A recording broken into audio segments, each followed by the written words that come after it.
우리가 신앙생활을 건강하게 또 바르게 하려면 예수님이 어떤 분인가를 정확하게 인식을 해야 됩니다. 그분이 나의 인생에 있어서 어떤 존재인가라는 것을 정확하게 하지 아니하면 신앙의 방향도 잘못될 수가 있고 삶의 열매도 달라질 수가 있습니다. 어떤 분들은 예수님을 종교적 대상으로 생각합니다. 마음의 위안을 받고 필요할 때 나의 삶을 의탁할 정도의 대상으로 삼는 것이죠.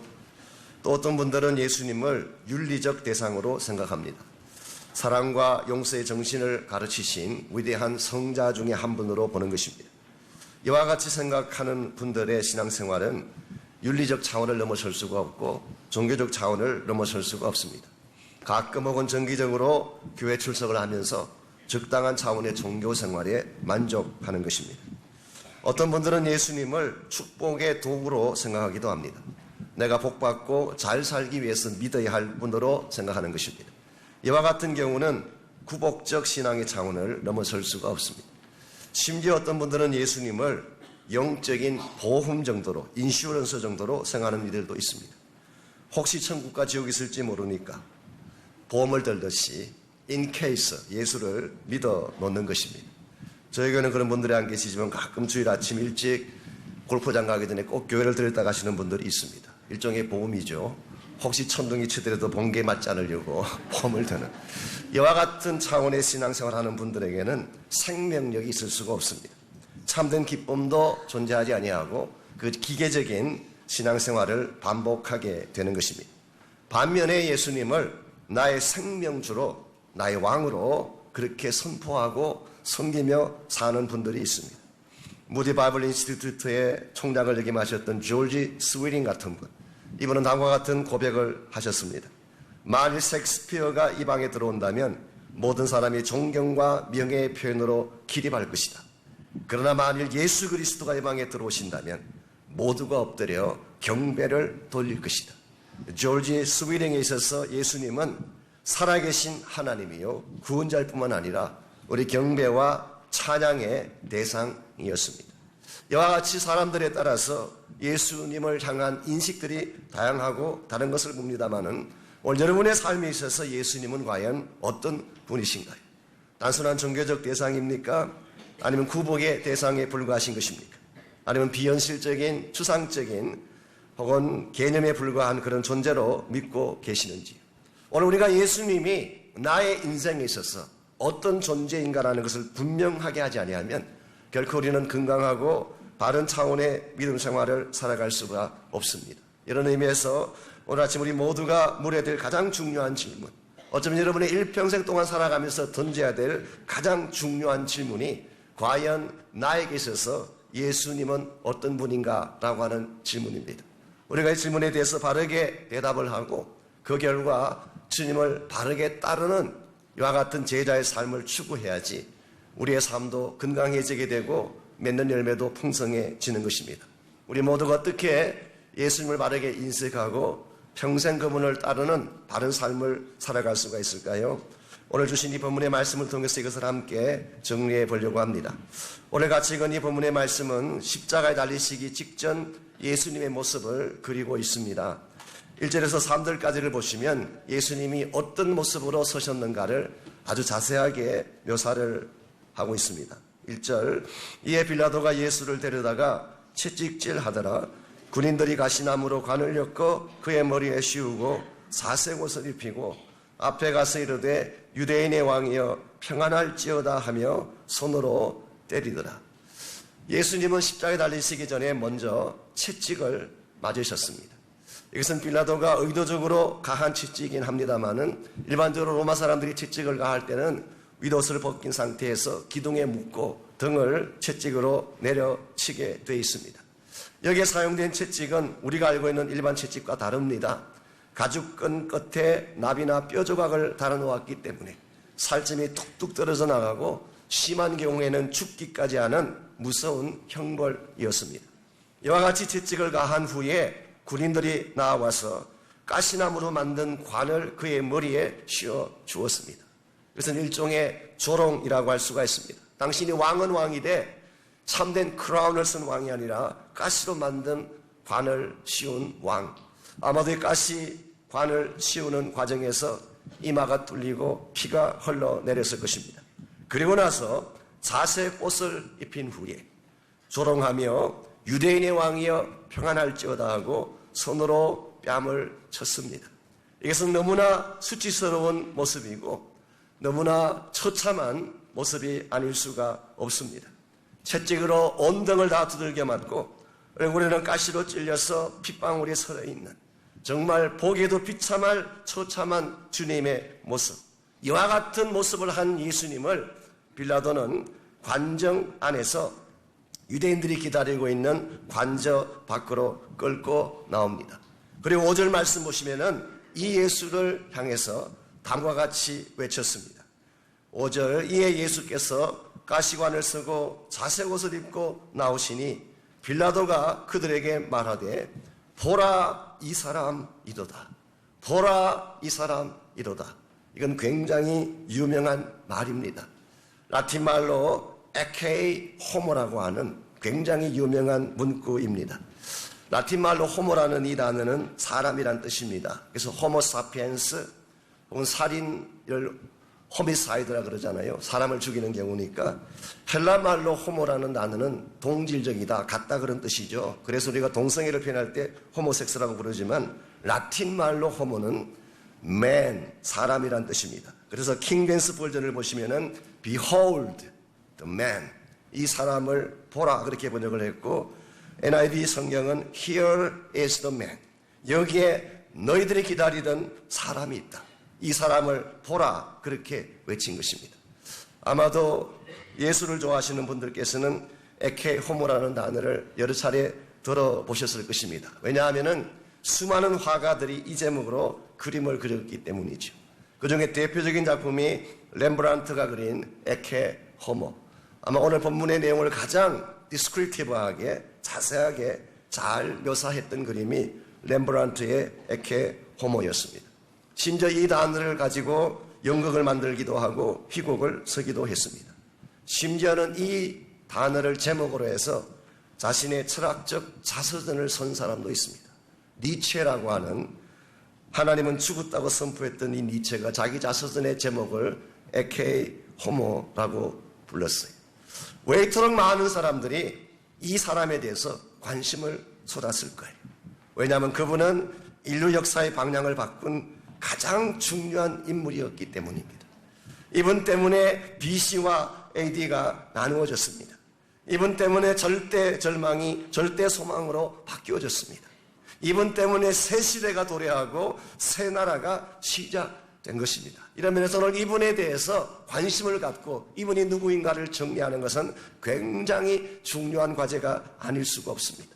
여기서 한 가지 짚고 넘어가야 될 중요한 사실이 있습니다. 그것은 오늘 본문이 소개하고 있는, 즉 유대 군중 앞에 소개된 예수님은 화려하고 멋진 모습을 한 예수님이 아니었습니다.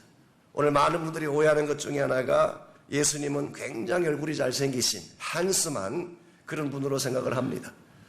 우리가 영화를 많이 봤기 때문에, 서양 사람들이 만든 예수님에 대한 영화를 많이 봤기 때문에 우리도 모르는 가운데 그 인식이 있죠. 금발머리에 파란 눈을 한 아주 잘생긴 백인 남자, 이것이 우리가 생각하는 예수님에 대한 이미지입니다만은 실제 성경을 보면 그렇지 않은 것 같습니다. 이사야 53장에 묘사된 메시아는 다음과 같습니다. 마른 땅에서 나온 줄기 같아서 모양도 없고 풍채도 없고 흠모할 만한 아름다운 것이 없도다, 그렇게 이야기했어요. 예수는 우리가 생각하는 것만큼 화려한 모양을 갖추신 분이 아니었습니다. 흔히 생각하는 것처럼 부처님같이 부드럽고 온화한 얼굴을 가진, 아주 퉁실퉁실한 얼굴을 가지신 그런 분이 아니에요. 예수님은 채찍 맞고 가시관을 쓰고 피로 얼룩진 얼굴을 하신 주님. 오늘 빌라도는 이 예수님을 사람들 앞에 프레젠트하면서 에케이 호모, 이 사람을 보라고 외쳤습니다. 이것은 그 당시 그 자리에 모였던 유대인들을 향한 질문일 뿐만 아니라 사실은 온 인류 앞에 서신 예수 그리스도가 누구인가를 질문하는 가장 중차대한 질문입니다. 오늘 여러분과 저에게도 이 질문이 기다리고 있어요. 에케이 호모, 여기에 그분이 계시는데 우리는 이분을 어떤 분으로 고백할 것인가? 오늘 본문에 나타난 이 예수님을 향한 반응은 약 3가지입니다. 첫 번째는 적대적 반응이 있었어요. 6절 보시게 되면 대제사장들과 유대인들이 보였던 반응이 기록되어 있죠. 그들은 십자가에 못 박으소서, 십자가에 못 박으소서. 유대인들이 동일한 말을 반복하는 것은 굉장한 강조의 의미가 있습니다. 반드시 크루시파이 하십시오. 십자가에 처형하라고 외치는 유대인들의 반응은 적대적이었습니다. 두 번째 반응은 회피적인 반응입니다. 이것이 바로 빌라도가 보였던 반응입니다. 6절 하반부를 계속 보시면은 빌라도가 이르되 너희가 친히 데려다가 십자가에 못 박으라. 나는 그에게 죄를 찾지 못하겠노라. 재판관이 피고에게서 죄를 찾지 못했으면 어떻게 하는 것이 정상일까요? 그냥 가게 하는 것이 정상입니다. 그런데 빌라도는 자신의 책임을 회피합니다. 나는 이 일에 상관하지 않겠다. 너희가 알아서 해라. 이것이 회피적 자세입니다. 세 번째 반응이 이기적인 반응입니다. 그것은 빌라도를 포함해서 유대 군중들이 보였던 반응이죠. 자신들의 이익과 편의를 위해서 무고한 예수를 제거하려고 했던 것.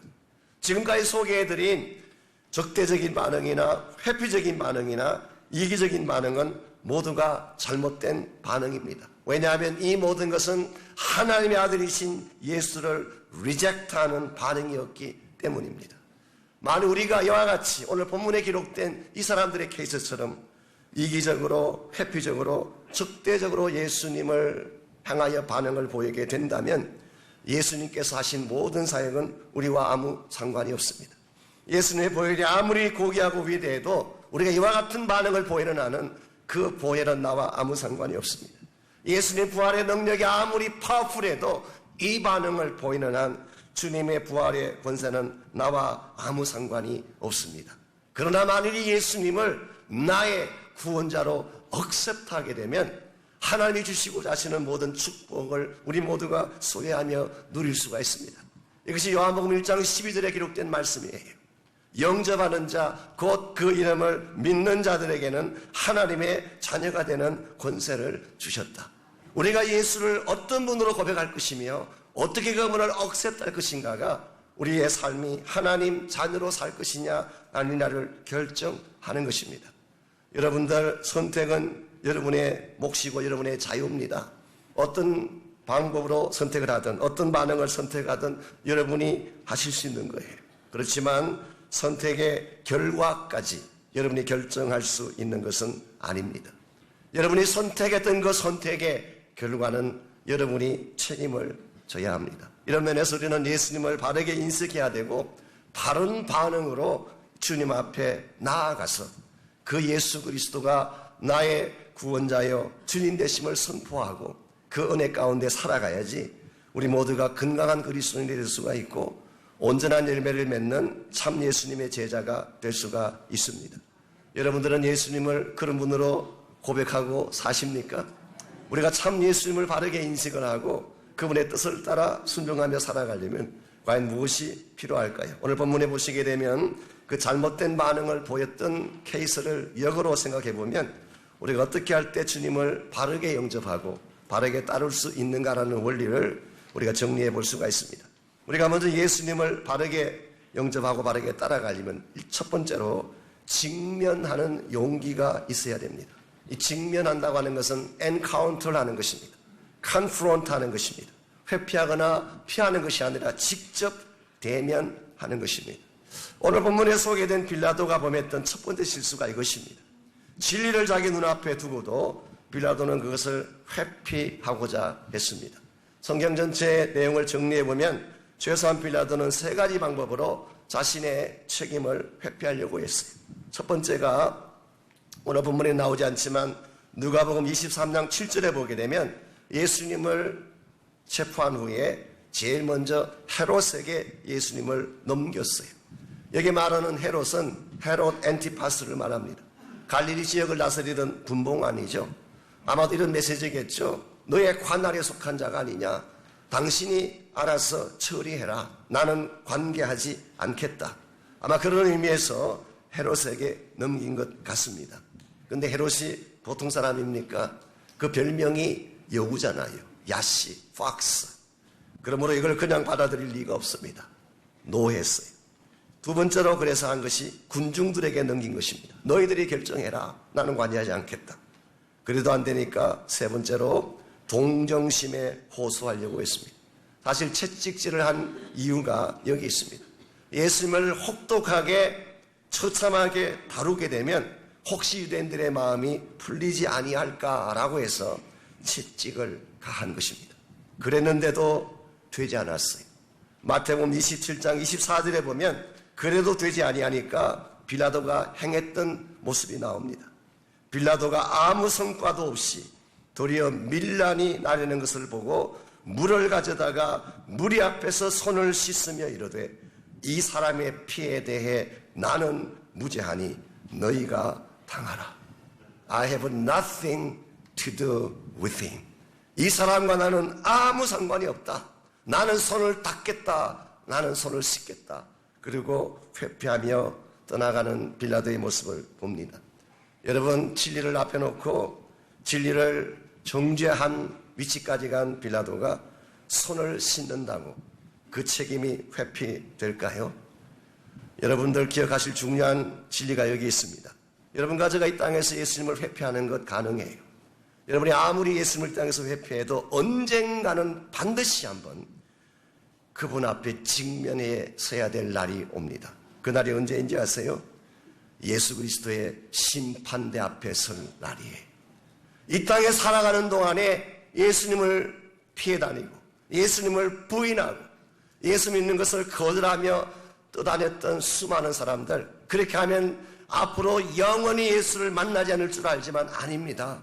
심판대 앞에 서서 우리는 반드시 그 주님을 직면해야 될 날이 오는 것입니다. 그러므로 그 날이 오기 전에, 이와 같이 더 늦기 전에 나에게 기회가 주어졌을 때에 우리는 그분을 만나야 되고 그분을 직면해야 하는 것입니다. 그래야지 참된 구원의 길이 열리고 새로운 축복의 상이 열릴 수가 있습니다. 항상 하나님 우리에게 은혜를 주실 때마다 현재적 은혜를 주십니다. 지금이 은혜 받을 만한 때예요. 지금이 구원받을 때입니다. 내일이 아니에요. 다음 날이 아니에요. 왜냐하면 내일은 우리의 것이 아니기 때문에 누구도 개런티할 수가 없습니다. 지금은 돌아가셨습니다마는 한기만 목사님이 살아계실 때에 가끔 이런 이야기를 하셨어요. 여러분 아시는 대로 1979년 6월 29일 미국 대통령 지미 카터가 한국을 방문했습니다. 그리고 그분이 베프티스트였기 때문에 주일 예배를 여의도 침례교회에서 드렸어요. 예배가 끝난 후에 지미 카터가 한기만 목사님께 혹시 내가 도울 것이 없겠느냐, 필요한 것이 있으면 말씀하십시오, 그렇게 이야기했어요. 그때 한 목사님이 즉각 답한 것이 이것입니다. 박정희 대통령에게 복음을 전해주십시오. 그래서 이 부탁을 받은 지미 카터가 실제로 박 대통령에게 복음을 전했다고 합니다. 그랬는데 박 대통령이 이렇게 대답을 합니다. 아직은 아닌 것 같습니다. 대한민국에 불교 신자도 많고 다른 종교를 가진 사람도 많은데 제가 예수를 믿으면 문제가 생깁니다. 그러니 나중에 제가 은퇴한 후에 그때 내가 예수님 믿고 교회에 나가도록 하겠습니다. 여러분 과연 은퇴의 날이 그에게 다가왔나요? 아닙니다. 이와 같은 일이 있고 나서 약 4개월 뒤에 그는 부하가 쏜 총탄을 맞고 세상을 떠나고 말았습니다. 내일은 우리 것이 아니에요. 다음 달에 하겠다는 것은 나에 관한 사항이 아닙니다. 아무도 몰라요. 그러면 우리는 항상 지금 여기서 예수를 만나야 돼요. 오늘 만나야 돼요. 아무리 불편하더라도 아무리 두렵더라도 예수를 만나는 것은 두려운 사건입니다. 부담된 사건입니다. 나의 실체를 보아야 하기 때문에 부담된 사건일 수가 있습니다. 그럴지라도 여러분은 이 예수님을 직면하셔야 돼요. 그래야 생명의 길이 열리기 때문에, 그래야 참된 구원의 축복이 주어지기 때문에 이와 같이 우리가 참 예수님을 바르게 인식하고 그분을 따르기를 소원한다면 첫 번째로 해야 될 일이 그분을 직면하는 것입니다. 두 번째로 해야 될 일이 비우는 것입니다. 예수님을 직면한 후에는 내 안에 있는 하나님과 나 사이를 가로막고 있는 모든 찌꺼기들을 다 비워내야 합니다. 이것을 비워내지 아니하면 하나님을 볼 수가 없어요. 여러분과 저의 마음속에는 여러분은 인식하지 못하지만 수많은 탐욕과 찌꺼기들, 죄악들, 수많은 상처들, 두려움들, 생각들이 꽉 차 있어요. 이것을 비워내지 아니하면 하나님도 볼 수가 없고 하나님의 세계도 볼 수가 없습니다. 그러므로 우리가 정말 하나님을 더 깊이 만나기를 원한다면 내 안에 있는 것을 먼저 비워내어야 하는 것입니다. 오늘 본문의 케이스, 이 빌라도의 케이스를 보게 되면 이것을 잘 못했어요. 제가 이제 전에 말씀을 드린 것처럼 빌라도는 어떻게 해서든지 예수님을 놓아주기를 원했습니다. 그리고 정말 힘썼어요. He tried. 정말 노력하고 힘썼습니다. 그랬는데 이와 같이 예수님을 어떻게든 풀어주고 놓아주려고 노력하고 힘썼던 이 빌라도가 유대인들이 뱉어내는 다음 한마디 말에 그는 모든 것을 다 포기하고 예수님을 십자가에 넘겨줍니다. 빌라도를 한 방에 무너지게 했던 그 한마디 말이 무엇인지 아십니까? 12절에 그 말씀이 기록되어져 있습니다. 12절, 이러므로 빌라도가 예수를 놓으려고 힘썼으나 유대인들이 소리 질러 이르되 이 사람을 놓으면 가이사의 충신이 아닙니다. You are not the friend of Caesar. 우리 영어 번역은 그렇게 되어 있습니다. 우리 말에는 충신하고 되어 있지만 You are no friend of Caesar. 로마 황제 가이사의 친구가 아닙니다. 이 말은 로마 황제를 거역하는 반역자라고 하는 말과 같은 것입니다. 이것이 빌라도를 넘어뜨리는 결정적인 한 방이었어요. 왜냐하면 이 한 말씀, 한마디 말이 지금까지 빌라도가 쌓아올렸던 모든 지위와 스테이터스를 일시에 날려버릴 수 있기 때문입니다. 제가 지난주에도 빌라도에 대해 말씀을 잠깐 나눴습니다만은 조금 더 제가 소개를 해드리자면요. 이 빌라도는 원래 로마에서 태어난 사람이 아니었습니다. 세빌이라고 하는 스페인, 포르투갈 그 반도 그 지역에서 태어난 사람이었습니다.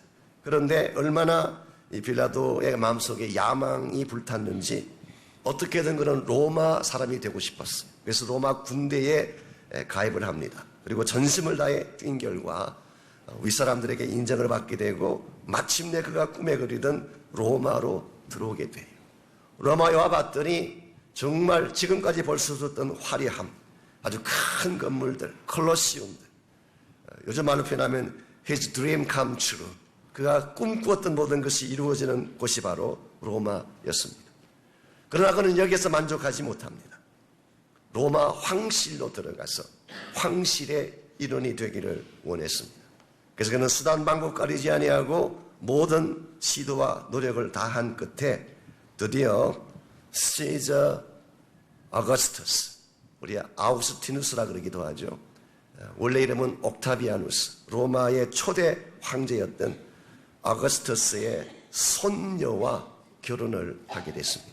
그 손녀의 이름이 클라우디아예요. 그래서 빌라도의 부인 이름이 클라우디아인 것이죠.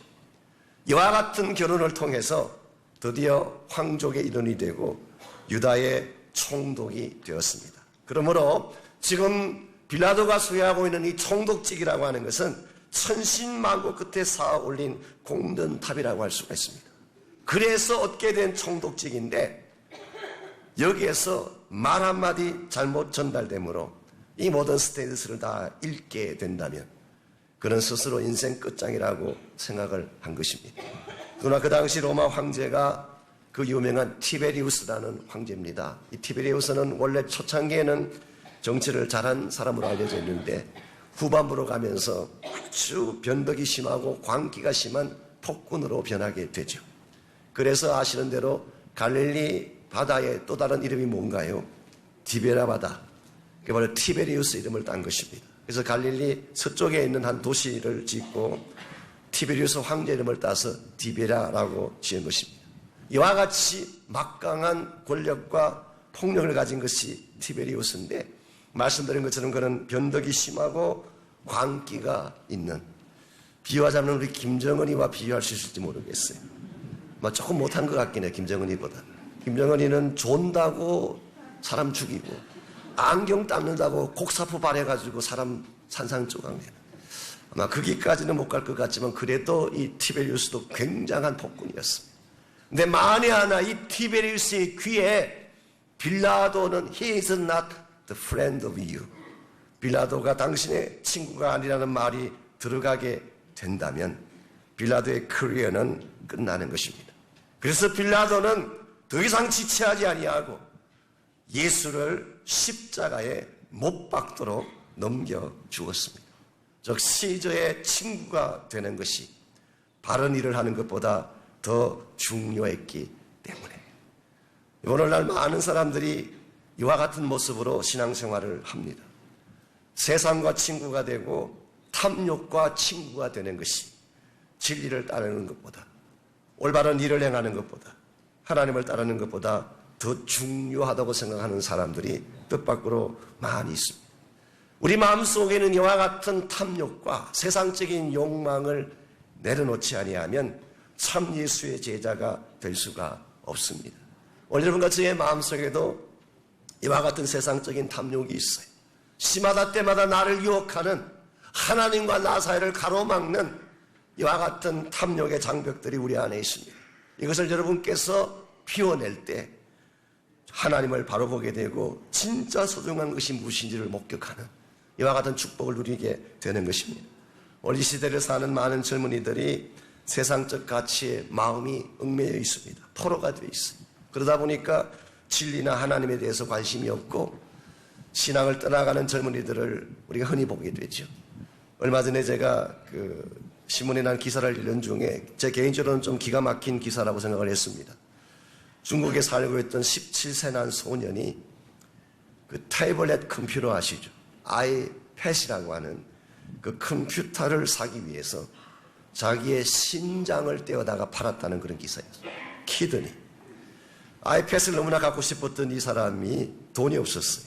근데 인터넷을 보니까 신장을 팔면 300만 원을 준다는 광고가 있어서 자기 신장을 떼어서 판 돈으로 아이패드 한 대와 최신 휴대폰 하나를 샀다고 합니다. 저는 그게 참 저한테 굉장히 좀 충격으로 다가왔어요. 이것은 여러분 중국 소년에 대한 이야기가 아닙니다. 한국이든 미국이든 똑같아요. 전자기기에 너무 빠져서 나의 생명 같은 장기를 버리면서도 그것을 사는 이것이 오늘날 전도되어진 잘못되어진 젊은 사람들의 가치관이 아닌가 생각합니다.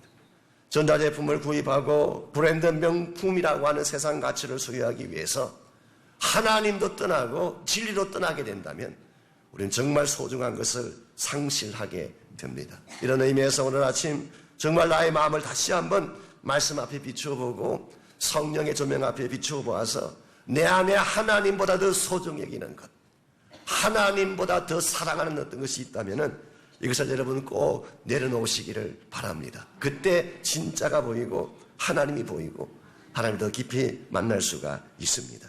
이와 같이 우리가 주님을 바로 인식하고 바르게 따르려면 1차적으로는 힘들어도 그분을 직면하십시오. 그분을 만나야 돼요.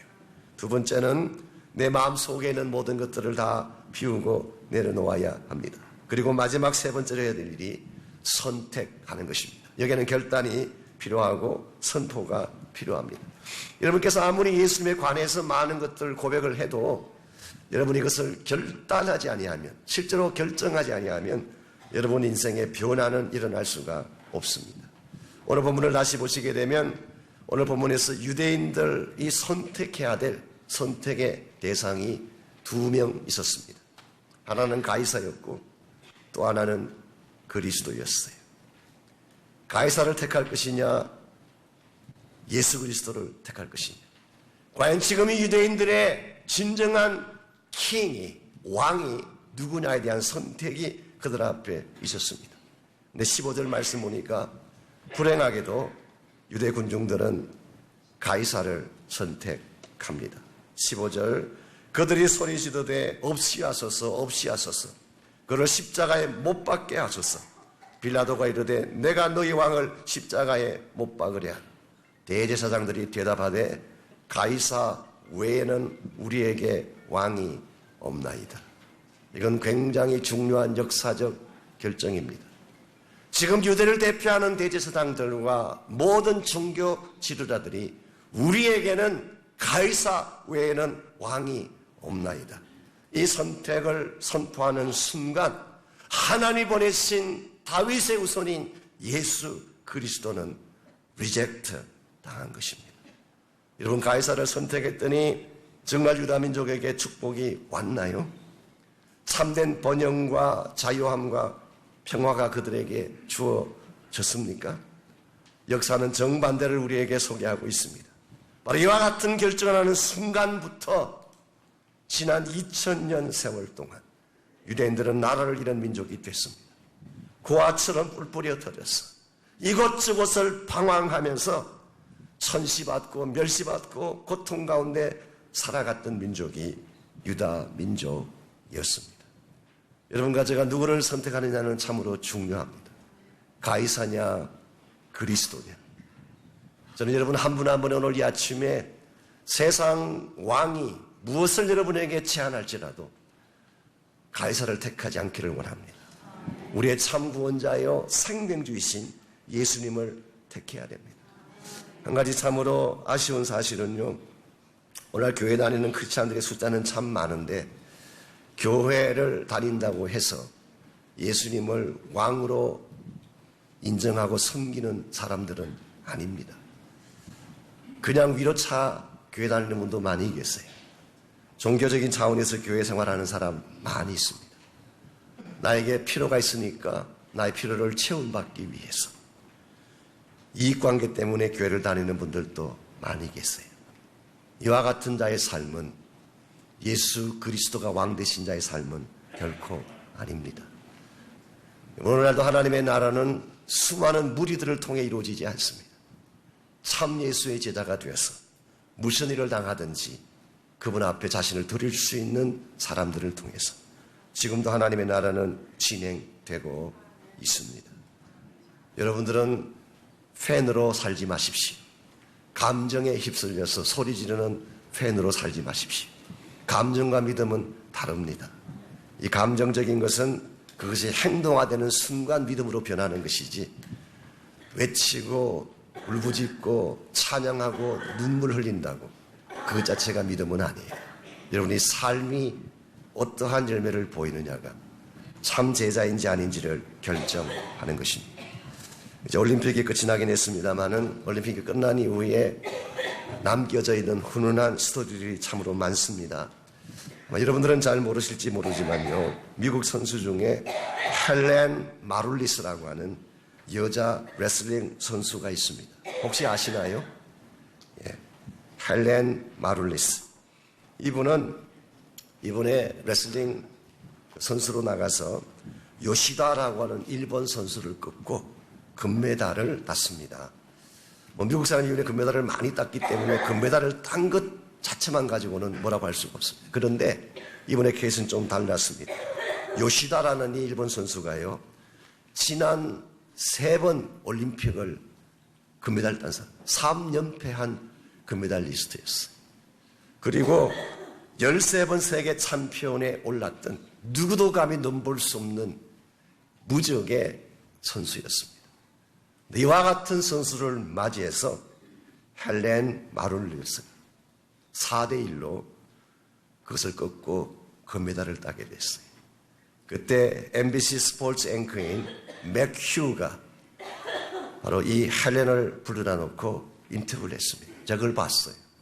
어떻게 그 강적을 당신이 이기고 영광된 금메달을 딸 수가 있었느냐 물었을 때 헬렌 마룰리스가 대답했던 그 한마디 표현이 제 가슴 깊숙이 와닿았습니다.